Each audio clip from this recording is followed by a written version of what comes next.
पंढरपूरमध्ये वारीच्या पूर्वतयारी पूर्ण गतीने चालू आहेत. यावर्षी आमच्या अंदाजाने जवळपास 32 ते 35 लाख वारकरी येण्याच्या शक्यता असल्यामुळे आम्ही त्याच पद्धतीनं नियोजन पूर्ण केलेली आहेत. माननीय मुख्यमंत्री महोदय आणि माननीय पालकमंत्री महोदयांच्या मदतीने जवळपास आम्हाला यावर्षी भरभरून निधी भेटलेली आहेत.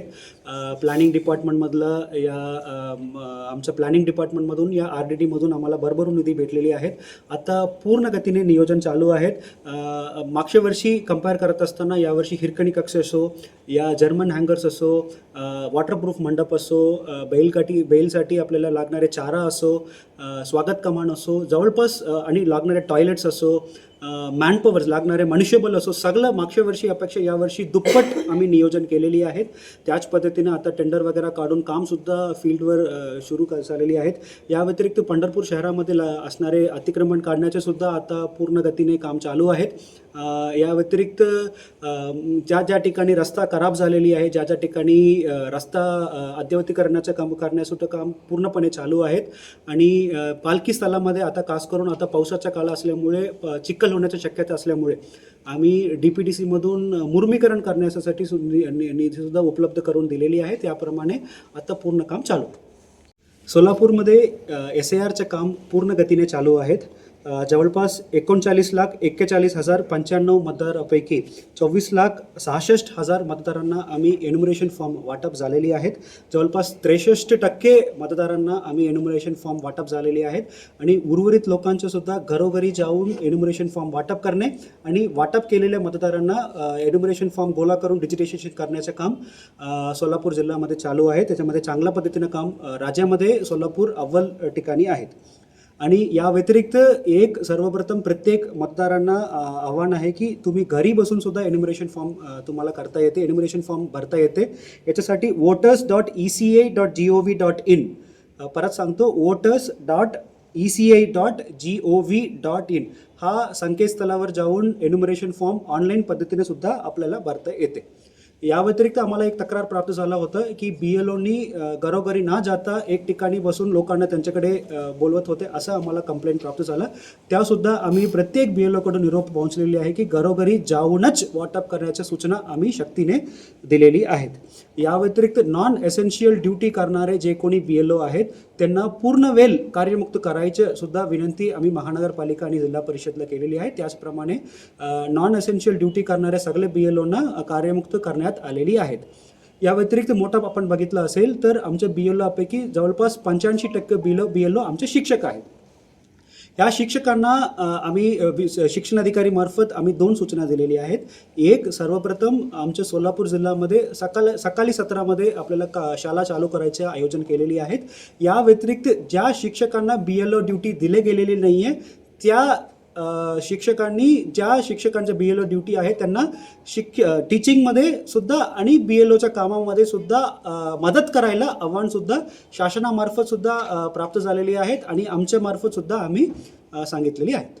सर्वप्रथम आता आमच्या house to house enumeration form वाटप, एन्युमरेशन फॉर्म कलेक्शन आणि एन्युमरेशन फॉर्म डिजिटायझेशनचं काम चालू आहेत. आता जवळपास 63% आमच्याकडे टोटल इलेक्टर्स आहे, मतदार आहे जवळपास 39,41,095 इलेक्टर्स आहेत. त्यांना प्रत्येक लोकांना 2 एन्युमरेशन फॉर्म वाटप करायचे. SIRच्या बद्दल डिटेल माहिती मी ऑलरेडी दिलेली आहे, पण तरीसुद्धा ऑट द कॉस्ट ऑफ रिपिटेशन मी बोलतो. 39 लाखापैकी जवळपास 24,66,891 फॉर्म वाटप झालेली आहेत. म्हणजे जवळपास 63% एन्युमरेशन फॉर्म 39,41,095 टोटल मतदार आहेत, इलेक्टर्स आहेत. याच्या अगेन्स्ट 24,66,891 एन्युमरेशन फॉर्म वाटप झालेली आहेत. म्हणजे 63% एन्युमरेशन फॉर्म 63% मतदारांना आम्ही इलेक्ट्रल फॉर्म वाटप केलेली आहे. ठीक आहे. आणि वाटप केलेली आहेत. आता आमचं कलेक्ट करून डिजिटाईज करण्याचे काम चालू आहेत आणि जवळपास पूर्ण राज्यामध्ये आम्ही टॉप 10% आहेत, म्हणजे टॉप 10मध्ये आहेत. आणि जवळपास 8% डिजिटायझेशन फॉर्म कलेक्ट करून डिजिटायझेशनसुद्धा झालेली आहे. सो काय करायचे, माझ्याकडे मतदार आहेत, म्हणजे त्यांना इलेक्शनल फॉर्म वाटप करायचे. वाटप करून त्यांच्याकडे माहिती भरून फोटो वगैरे टाकून एक फॉर्म त्यांच्याकडे देऊन एक फॉर्म मला द्यायचे, तो आल्यानंतर मला डिजिटाईज करायचे, तो फॉर्म जो आहे तो मला डिजिटाईज करायचे. हे पूर्ण प्रोसेस आहे. तो वाटप मी 63% केलेली आहेत आणि गोळा करून डिजिटाईज करण्याच्या टक्केवारी आहे 8%. 8% मी पूर्ण केलेले, तो सुद्धा पूर्ण राज्यामध्ये टॉप 10 डिस्ट्रिक्ट्समध्ये सोलापूर आहे. ठीक आहे, तो एक विषय झाला. सांगितलं की आम्हाला याच्यामधून सूट द्या, तो आम्हाला याच्यामध्ये काम करायचे नाही. खास करून आमच्या बरेच कॅटेगरीच्या लोक म्हणजे शिक्षक लोकांचा थोडा विरोध होता, त्यानंतर आशाताईचा थोडा विरोध होता, अंगणवाडी ताईचा विरोध होता. पूर्णपणे आम्ही सॉल्व्ह केलेली आहेत. आता सगळं BLO चांगल्या पद्धतीने काम करतात. किती लोकांच्यावर आम्ही कारवाई केलं होतं? आम्ही 2 लोकांना कारवाई केली. हां, कुठे? एक नॉर्थमध्ये आणि सेंट्रलमध्ये 2 BLOच्या सुरुवातीला आम्ही काम केलं होतं. कारवाई आम्ही प्रपोज केलं होतं 2 लोकांच्यावर, 2 BLOच्यावर आम्ही कारवाई प्रपोज केलं होतं आपण.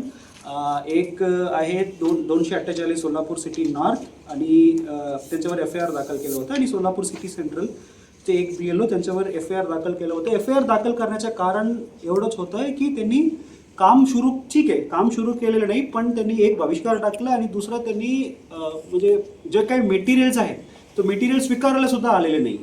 ते म्हणून आम्ही त्यांच्यावर FIR केलं होतं, सुरुवातीला केलं होतं. आता सध्या काही प्रॉब्लेम नाही आहे, सगळं सुरळीतपणे SIRचं काम चालू आहे. आता एक कंप्लेंट आम्हाला प्राप्त झालं होतं आहे की लोक ॲक्च्युली SIR प्रमाणे नियमप्रमाणे त्यांनी घरोघरी जायला पाहिजे. असं न करता लोकांच्याकडून आम्हाला कंप्लेंट असं प्राप्त झालं होतं की एक ठिकाणी थांबून लोकांना त्यांच्याकडे बोलून घेतात. तो सुद्धा आम्ही प्रत्येक VCला क्लॅरिफाय केलेली आहे. काल मी रायटिंगमध्ये सुद्धा दिलेली आहे. असं व्हायलाच नाही पाहिजे. आम्ही स्ट्रिक्ट सूचना सगळ्या ERO मार्फत AERO मार्फत दिलेली आहेत. आजपासून या खास करून उद्या सकाळीपासून आज सुद्धा संध्याकाळी 6:30 वाजता मी प्रत्येक दिवस 2 मीटिंग घेतो. सकाळी एक मीटिंग घेतो आणि संध्याकाळी SIRच्या बाबतीत एक मीटिंग घेतो. दोन्ही मीटिंगमध्ये मी क्लिअर कट सांगतो, हा मुद्दा मी सगळ्यांना सांगतो की कोणीही त्यांच्या ठिकाणी बोलवायचं नाही, त्यांनी घरोघरी जायला पाहिजे. ठीक आहे, तर लोकांना आमच्याकडे यायला पाहिजे. तो उद्यापासून तुम्हाला याच्यामध्ये खूप मोठ्या प्रमाणे फरक दिसेल. 2 लोकांच्यावर कारवाई केलं, तो पण सांगितलं मी. या व्यतिरिक्त आता इलेक्शन कमिशन ऑफ इंडिया, केंद्र निवडणूक आयोगाने एक लिंक उपलब्ध करून दिलेली आहे. त्या लिंकमध्ये मला एन्युमरेशन फॉर्म जो आहे तो मला ऑनलाईन पद्धतीने मला भरता येतो. ठीक आहे, तो सुद्धा मी लिंक थोडक्यात वेळात मी तुम्हाला शेअर करायला सांगतो. तो ह्या प्रतिसाद सुद्धा चांगल्या प्रमाणे आहेत. खूप खास करून शहरामध्ये हे जास्त प्रमाणे ते वापर होत आहे. म्हणजे लोक त्या लिंक क्लिक करून, फॉर एक्झाम्पल माझा इलेक्शन ID कार्ड आहे कोल्हापूरमध्ये. आता एन्युमरेशन फॉर्म भरायचे म्हटलं तर मला तिकडे जावं लागेल. असं न करता हां ठीक आहे चालेल. मला आता कोल्हापूर जायचं गरज नाही आहे. मी घरी बसून त्या फॉर्म म्हणजे जे ऑनलाईन पोर्टल आहे तो वापरून मला करता येते. तो SIRच्या बाबतीत काम सुरळीतपणे चालू आहे. SIRच्या बद्दल कोणाला काही विचारायचे का? त्याच्यामध्ये आता काय होतं, BLO काय करतात, शिक्षकांचा खास करून की शाळा पण बघायचे आणि SIRचं काम पण करायचे. काल आम्ही लोकांना इनफॅक्ट इन्फॉर्मली आम्ही बरेच शिक्षणाधिकारी, प्राथमिक शिक्षणाधिकारी, माध्यमिक आणि आता महानगरपालिकाचे शिक्षणाधिकारी, तिन्ही शिक्षणाधिकाऱ्याच्या मार्फत इन्फॉर्मली आम्ही मेसेज पाठवलं होतं की आता प्रत्येक शाळामध्ये 4 शिक्षक आहे, 3 शिक्षक असेल तर एकच शिक्षकांना आम्ही BLO म्हणून घेतलेली आहे. त्यामुळे इतर 2 शिक्षकांनी हा BLOला मदत करायला पाहिजे असे आम्ही इन्फॉर्मली सांगत होते. पण आता 2 परिपत्रक काल संध्याकाळी आम्हाला प्राप्त झालं, एज्युकेशन कमिशनरकडून प्राप्त झालं. एक असं त्यांनी सांगितलेली आहे की ह्या ज्या शिक्षकांच्या ड्युटी लागलेली आहे BLO म्हणून, त्या शिक्षकांना इतर शिक्षकांनी मदत करायला पाहिजे. BLOच्या काममध्ये पण मदत करायला पाहिजे आणि टीचिंगला पण त्यांनी मदत करायला पाहिजे. म्हणजे जो 2-3 शिक्षक जे एक्स्ट्रा आहेत, म्हणजे त्यांना BLOचं काम दिलेलं नाही आहे, त्यांनी मदत करायला पाहिजे. एक आणि दुसरा असं त्यांनी सांगितलेली आहे की तुम्ही शाळा सकाळच्या सत्रामध्ये तुम्ही चालू करा.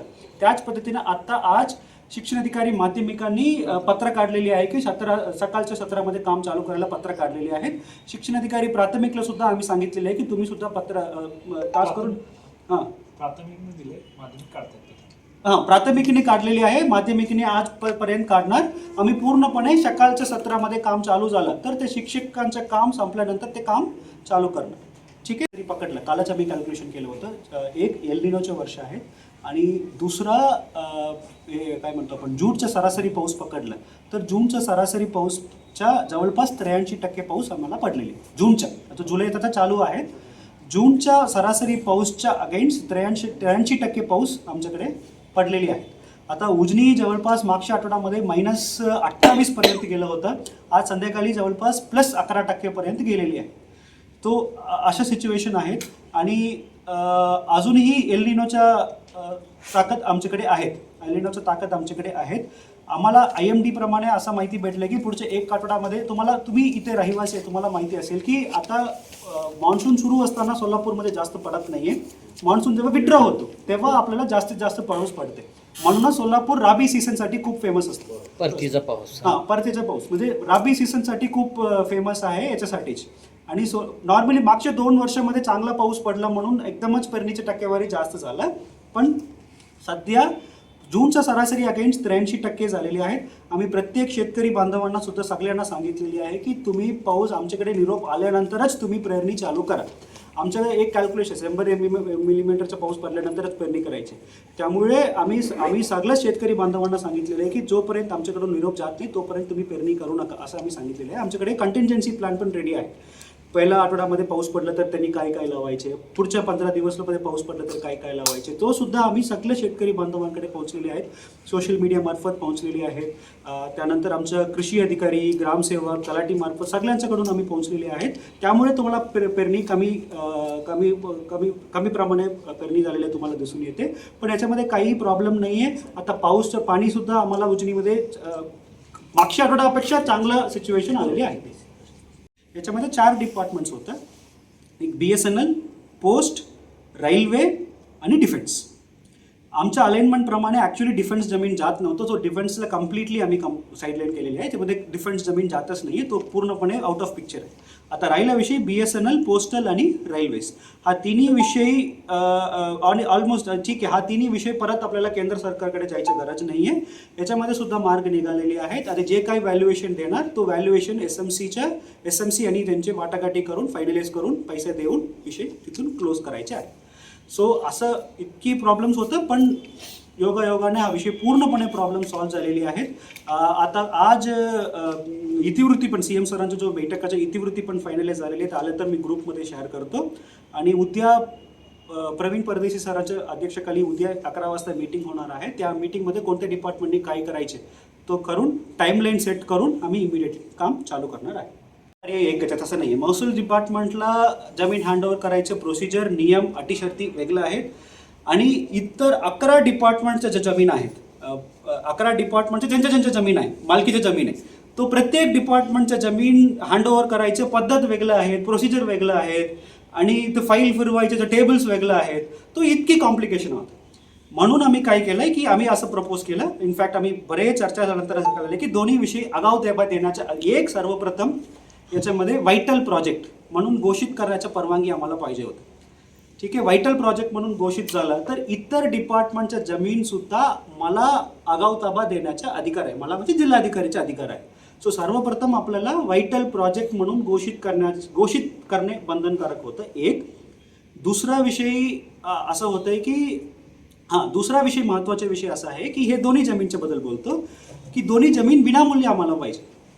ठीक आहे. ऑलरेडी याच्यामध्ये कॉस्टिंग डबल झाल्यामुळे दोन्ही विषय आम्हाला विनामूल्य पाहिजे. तर म्हणून आम्ही CM सरांच्या समोर हा विषय मुद्दा मांडला की सर हा 2 विषय असा आहेत. आपण प्रत्येक डिपार्टमेंटला विचारत बसलो तर याच्यामध्ये भरपूर अजून वेळ जाणार आहे. आम्हाला हा 2 विषय म्हणजे एक व्हायटल प्रोजेक्ट म्हणून घोषित करणे. व्हायटल प्रोजेक्टचा माहिती निकडीचं प्रोजेक्ट. ठीक आहे. तो व्हायटल प्रोजेक्ट म्हणून घोषित करणे. व्हायटल प्रोजेक्ट म्हणून घोषित झालं तर 2017च्या GR प्रमाणे मला आगाऊ दाबा देण्याचे अधिकार आहेत. आणि दुसरं विनामूल्य पाहिजे.